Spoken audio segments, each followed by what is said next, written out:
వ్యక్తి America airlines కి ఒక ఆట ఆడుకుంటాడు.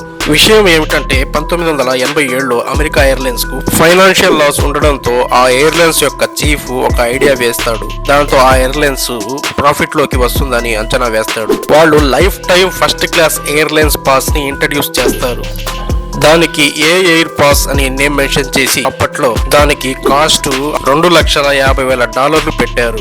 ఇది కొంతమంది కొన్న ఎయిర్లైన్స్ కి తక్కువ సమయంలో ఎక్కువ డబ్బులు వస్తాయని, మరీ ఎక్కువ ట్రావెల్ ఎవరు చేయలేరు అనుకున్నారు. అప్పుడు స్టీవ్ రోతిస్టిన్ అనే వ్యక్తి ఆ టికెట్ కొని బ్రేక్ఫాస్ట్ తినేందుకు ప్యారిస్, లంచ్ కి లండన్, ఆఖరికి డిన్నర్ కి న్యూయార్క్ వెళ్లడం మొదలు పెట్టాడు. 2008 వచ్చేసరికి 10,000 ఫ్లైట్స్ ని ట్రావెల్ చేశాడు.